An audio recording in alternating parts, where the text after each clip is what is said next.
السلام علیکم ناظرین، سامعین و طالبات. آج ہم اردو جدید تنقید کی ابتدا اور ارتقاء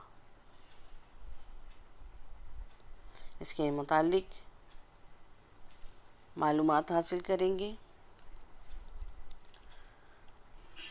پہلا ہے 19ویں صدی کے آخر اور 20ویں صدی کے ابتدا. 25 سال اس زمانے میں انگریزی حکومت ہندوستان کے بلا شرکت غیر مالک تھی اور ہندوستانی دل و دماغ پر مغربی تہذیب و تمدن کے بہت گہرے نقوش پیوست ہو چکی تھی. انگریزی تعلیم عام ہوتی جا رہی تھی. سوچے سمجھے بغیر ہندوستانی مغربی تہذیب کی پرستش میں سرگرداں تھے. انگریزی ادب سے ہندوستانی دماغ روشن ہو چکا تھا اور انگلستان کی علمی ادبی رجحانات اور اس ملک کی فضا پر طاری تھے. زندگی کے ہر شعبے میں ایک حرکت نمایاں تھی. متفکرین نے بہت جلد محسوس کر لیا کہ قدیم کلچر اور قدیم ادب سے اب کام نہ چلے گا، بلکہ ان سب میں تبدیلی پیدا کرنی ہوگی. چنانچہ مصلحین قوم پیدا ہوئے. راجا رام موہن رائے اور سر سید نے تعلیمی اور معاشرتی میدان میں کام کرنا شروع کیا. آزاد حالی کی کوششیں اردو ادب کے لیے مخصوص تھیں. آزاد نے لاہور میں کرنل ہالرائٹ کی رہنمائی میں کام کرنا شروع کیا. حالی کو علی گڑھ کی فضا راس آئی. آزاد کو اس ذریعے سے موقع ملا کہ وہ انگریزی کے تنقیدی لٹریچر سے واقف ہوں اور اس طرز کی کتابیں اردو میں تصنیف کریں. چنانچہ کئی سال کی محنت اور تحقیق کے بعد آب حیات تصنیف کی اور کمزور طریقے سے اردو ادب میں تنقید کا باب کھلا. آب حیات میں گو تنقیدی مواد بہت کم تر ہے، لیکن اس نے ناقدین میں حرکت اور عمل کا جذبہ ضرور پیدا کر دیا. حالی نے پرانی طرز کی شاعری کو خیر باد کہا، مسدس تصنیف کیا. ان کی تنقیدی تصانیف میں جو ہمیشہ بلند پایہ تصنیف کی جائیں گی یہ ہیں: نمبر 1 مقدمہ شعر و شاعری، یادگار غالب، حیات سعدی. سب سے زیادہ اہم کتاب مقدمہ شعر و شاعری ہے.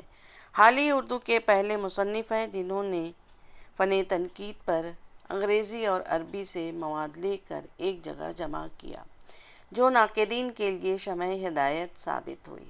حالی کا دوسرا تنقیدی کارنامہ یادگار غالب ہے. یادگار غالب عرصے تک ناقدین کے لیے شمع ہدایت بنی رہی. اس کا سب سے بڑا کارنامہ یہ ہے کہ اس نے غالب کو حیات جاوید بخشی. حالی کے نظریات تنقید کو اردو میں بڑی اہمیت حاصل ہے. ان میں مشرقی و مغرب کے تنقیدی نظریات کا امتزاج موجود ہے. حالی کے بعد شبلی تنقید کے اسٹیج پر جلوہ نمائی کرتے ہیں. متعدد دلچسپ اور اہم تنقیدی تصانیف ملک کے سامنے پیش کرتے ہیں. شعر العجم اور موازنہ انیس و دبیر ان کی اہم تنقیدی تصانیف ہیں. اب دیکھیں ایک پہلا پوائنٹ، عارضی زوال. آزاد، حالی اور شبلی کے درخشاں تنقیدی کارناموں کے بعد اردو ادب میں فن تنقید کا معیار بہت پست ہو گیا. اس کی بڑی وجہ عبدالرحمن بجنوری کی بے وقت موت تھی. حالی اور شبلی کے بعد تقریباً 20 سال کی مدت ایسی آئی جس میں کوئی بلند پایہ نقاد اردو میں نہیں ملتا. امداد امام اظہر بہت آگے بڑھ سکتے تھے، لیکن ان کے مذہب نے ان کو آگے بڑھنے نہ دیا۔ وہ نئے خیالات قبول کرنے میں بڑا تعامل کرتے تھے۔ لالا سری رام کا کارنامہ خام خانۂ جاوید صرف ایک تذکرہ ہے اور اس کی تنقیدی قدر و قیمت بہت کم ہے۔ محاسن کلام غالب عبد الرحمن بجنوری کا تنقیدی کارنامہ ہے۔ یہ تنقیدی مقالہ اردو ادب میں سنگ میل کی حیثیت رکھتا ہے۔ اس نے نہ صرف غالب کے کلام کے محاسن سے ہمیں آگاہ کیا بلکہ اس نے تنقید عالیہ کی ایک روشن اور تاریخی مثال اردو کے ناقدین کے سامنے پیش کی، جس کے اثرات آج تک اردو تنقید میں کار فرما ہیں۔ کاشف الحقائق معروف بہارستان سخن امداد امام اثر کی تصنیف ہے۔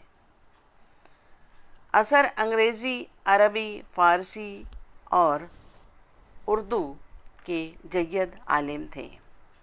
انہوں نے نہ صرف ہر زبان کے بہترین شعراء کا کلام بہت غور و خوض کے ساتھ مطالعہ کیا بلکہ تنقیدی لٹریچر بھی غور و خوض سے دیکھا۔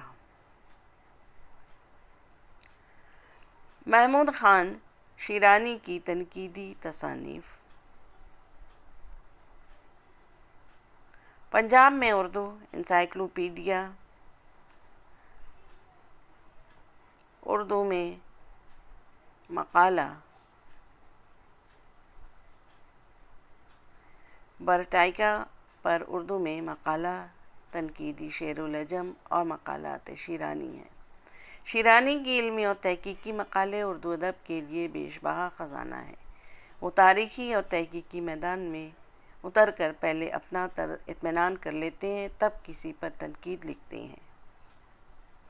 حکیم عبدالحق صاحب کی مشہور تالیف غلیرانہ ہے، جس میں اردو زبان کی ابتدائی تاریخ اور اس کی شاعری کا آغاز اور عہد بعید کے باکمال شعراء کے صحیح حالات اور ان کے منتخب اشعار درج ہیں۔ اسے تنقیدی اعتبار سے کمزور خیال کیا جاتا ہے۔ اسے قدیم طرز کا تذکرہ کہنا بہتر ہوگا۔ اس کے بعد دیکھیں گے ہم تنقید کی ترقی کا دور اول۔ اردو تنقید کا یہ دور ترقی اور ارتقاء کا دور ہے۔ اس دور میں ہر طبقے کے شیدائی تنقیدی ادب میں اچھے اور کامیاب اضافہ کرتے نظر آتے ہیں۔ علماء میں سے سید سلیمان ندوی اور مولوی عبدالماجد دریابادی، شعراء میں سے جعفر علی خان اثر اور ڈاکٹر اندلیب شادانی، ادباء میں مولوی عبدالحق اور مولوی عبدالسلام، پروفیسروں میں سید مسعود حسین رضوی اور سید اعجاز حسین نے مستقل تنقیدی کتابیں تصنیف کی۔ سید سلیمان ندوی کی خاص تنقیدی کتابیں یہ ہیں: نقوش سلیمانی، عمر خیام، نصیر الدین ہاشمی حیدرآباد کے نامور ادیب اور نقاد ہیں۔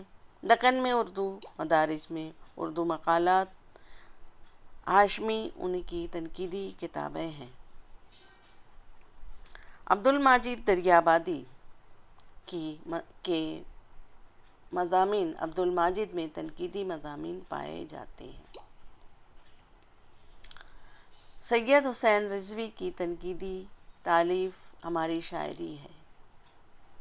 ان کے علاوہ شاہکار انیس، روح انیس، مجالس رنگین، فیض میر، دبستان اردو وغیرہ کی تالیف ہے۔ جعفر علی خان اثر کونہ مشق شاعر ہیں۔ ان کی تنقیدی تصانیف اثر کے تنقیدی مضامین چھان بین ہیں۔ اس کے بعد سامعین ہم اسی موضوع کی اگلی قسط آئندہ قسط میں ہم دیکھیں گے۔ اللہ حافظ۔